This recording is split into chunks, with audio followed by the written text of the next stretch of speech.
Hola, nuestro equipo está conformado por Jimena Brito, Julieta Cruz, Roxana Guzmán, Regina Ortega y Jimena Sánchez. Y les vamos a hablar sobre el síndrome de Fanconi y Bickel. El síndrome de Fanconi y Bickel es considerado una enfermedad autosómica recesiva. Es una enfermedad autosómica porque no se encuentra en los cromosomas sexuales. Es recesiva porque ambos progenitores tienen que ser portadores. Puede haber hasta 34 mutaciones en el gen que codifica para el transportador GLUT2, que es SLC3A3. Se caracteriza por una acumulación de glucógeno y galactosa en el hígado y los riñones, por lo cual se le denomina un síndrome patorrenal metabólico. En la actualidad se han presentado aproximadamente 200 casos del síndrome de Fanconi y Bickel en todo el mundo, de los cuales 4 han sido en México. Los signos y síntomas de este síndrome son hepatomegalia, distribución anormal del tejido graso, abdomen protuberante e hipoglucemia que se ven reflejadas en el hígado, distribución renal, fosfaturia, glucosuria, aminoaciduria y osteopenia, los cuales se ven reflejados en el riñón. Hepatomegalia es el crecimiento anormal del hígado por una acumulación de glucógeno en forma de triglicéridos. La hepatomegalia, junto con la distribución anormal del tejido graso, generan un distendimiento del abdomen. Se presenta un nivel deficiente de glucosa en la sangre ya que hay un mal funcionamiento del transportador GLUT2, el cual causa un impedimento en la liberación de esta hacia el medio extracelular. Una disfunción renal se da en el túbulo contorneado proximal, porque ahí es donde ocurre la principal reabsorción de glucosa.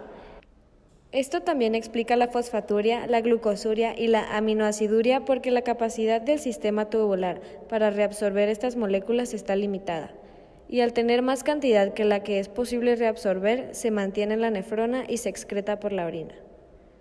La osteopenia es una disminución en la densidad mineral de los huesos. Esta es una condición precursora de la osteoporosis. Algunas de las causas que podrían provocar el síndrome de Fanconi y Bickel son defectos genéticos que afectan la capacidad de descomponer cistina, fructosa, galactosa o glucógeno. Sin embargo, el defecto genético que afecta la capacidad de descomponer cistina es el más común. También puede ser provocado por la exposición a metales pesados, por el síndrome de Lowe. El síndrome de Lowe afecta ojos, cerebro y riñones, y se trata de un trastorno multisistémico caracterizado por cataratas congénitas, glaucoma, discapacidad intelectual, retraso del crecimiento postnatal y disfunción de los túbulos renales con fallo renal crónico. Este último es el que contribuye al síndrome de Fanconi y Bickel. Enfermedad de Wilson también puede ser otra posible causa. Esta se le conoce como la enfermedad del cobre. Implica que el organismo no pueda deshacerse del cobre adicional. El cuerpo, como ya se sabe, necesita un poco de cobre para mantenerse sano, pero tener demasiado puede ser tóxico. Normalmente, el hígado libera el cobre que no necesita en la bilis. Es por esto que en la imagen se aprecia el ojo de diferente color, ya que contiene cobre. La enfermedad de Dent afecta a los riñones, concretamente al túbulo renal, provocando proteinuria, hipercalciuria, nefrolitiasis, nefrocalcinosis e insuficiencia renal crónica.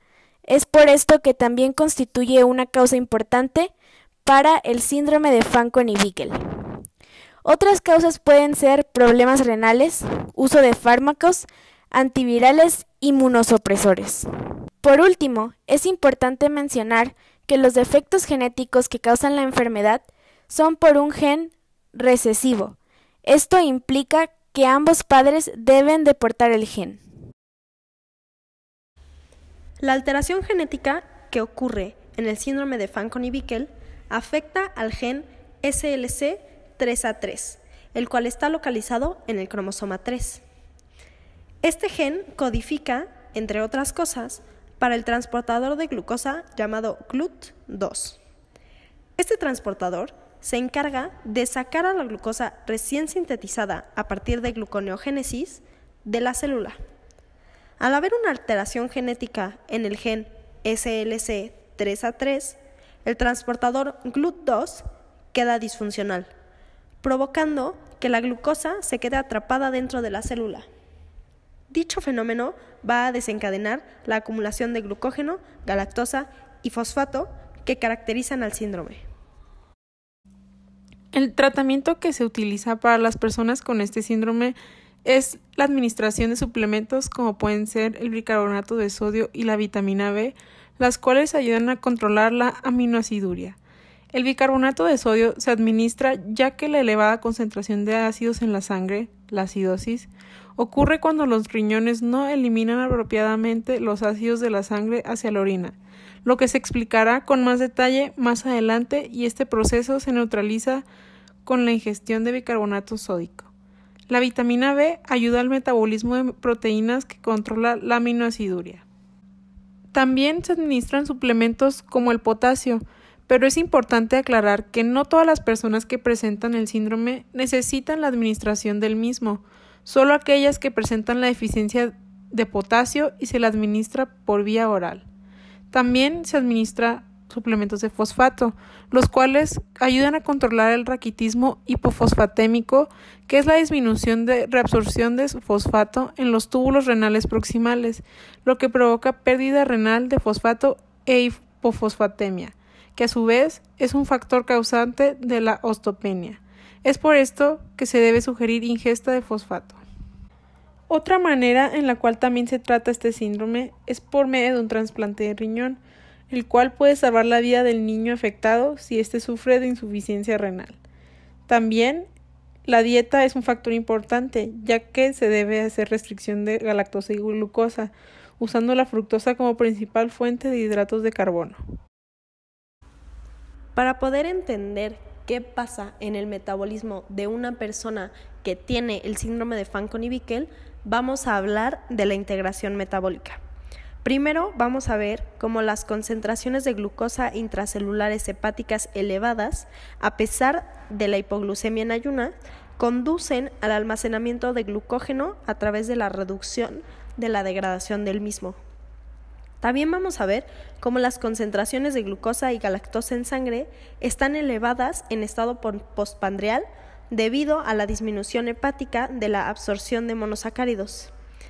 Por último, también vamos a hablar de la disfunción del túbulo contorneado proximal de la nefrona y cómo este puede ser el resultado del almacenamiento de glucógeno y de la elevación de la glucosa dentro de la célula, aun cuando el mecanismo exacto no está del todo dilucidado. Para poder entender cómo se da la acumulación de glucógeno y galactosa, primero se tiene que saber que la galactosa se relaciona con la gluconeogénesis, ya que se puede formar glucosa a partir de esta. Para esta formación de glucosa a partir de galactosa, se necesita tener al glucógeno como intermediario. Esta vía únicamente ocurre en el hígado y el riñón, ya que son los dos órganos que tienen la enzima glucosa 6-fosfatasa, la cual es esencial para la formación final de glucosa durante la gluconeogénesis. La acumulación de glucógeno se puede dar por el fallo en cualquiera de las tres enzimas que convierten el glucógeno en glucosa: fosforilasa, fosfoglucomutasa o glucosa 6-fosfatasa. Sin embargo, en el síndrome de Fanconi Bickel hay una mutación en el gen que codifica para el transportador GLUT2, quitándole la funcionalidad e imposibilitando la finalización de la gluconeogénesis. Esto quiere decir que la glucosa 6-fosfato entra al retículo endoplásmico y gracias a la glucosa 6-fosfatasa genera glucosa, como sucede en la vía cuando no hay alteraciones. La glucosa después sale del retículo endoplásmico, pero no puede salir de la célula hacia el torrente sanguíneo, ya que el transportador encargado de esta función, GLUT2, no funciona. Esto genera la hipoglucemia en sangre y la acumulación de glucógeno y glucosa dentro de los hepatocitos. Esta acumulación de glucógeno inhibe la enzima galactosa 1-fosfato uridiltransferasa. Esta enzima es la responsable de crear UDP-glucosa a partir de galactosa 1-fosfato. Al estar inhibida esta enzima, se acumula la galactosa 1-fosfato y esta acumulación progresiva de galactosa y fosfato son lo que ocasiona la glucosuria y la fosfaturia de los pacientes. La unidad funcional del riñón, la nefrona, se encarga de filtrar, reabsorber, secretar y finalmente excretar diferentes sustancias que viajan en el torrente sanguíneo en forma de orina. La disfunción en el túbulo contorneado proximal de la nefrona puede explicar la glucosuria, fosfaturia y aminoaciduria que presentan los pacientes con síndrome de Fanconi-Bickel. Normalmente, la glucosa, los aminoácidos y el fosfato tienen una cantidad en sangre que se puede filtrar por el glomérulo para que el túbulo contorneado proximal pueda reabsorber después lo que el cuerpo necesita. Sin embargo, como hay un fallo en este, y aparte hay una cantidad elevada anormal de glucosa, fosfato y aminoácidos en la sangre, no se lleva a cabo la reabsorción adecuada y los aminoácidos, glucosa y fosfato son excretados en la orina, generando la glucosuria, fosfaturia y aminoaciduria. Para concluir con el tema, resumiremos un caso que sucedió en México en una lactante de 12 meses de edad para ejemplificar lo que se explicó anteriormente. La paciente presentó distensión abdominal desde los 3 meses de edad y retardo en el desarrollo psicomotor. Una vez que alcanzó los 12 meses de edad, presentaba sedestación sin apoyo, raquitismo y hepatomegalia a 6 centímetros. El uroanálisis que se le practicó reflejó déficit de acidificación de orina, lo que provoca la acidosis en la sangre, densidad urinaria, además de proteinuria, glucosuria y cetonuria. Las pruebas de función renal mostraron pérdida renal de fosfato e hipercalciuria. El tratamiento indicado fue la administración de almidón de maíz, alimentación frecuente en pequeñas porciones, citrato de potasio, bicarbonato de sodio, calcitriol y solución de fosfatos.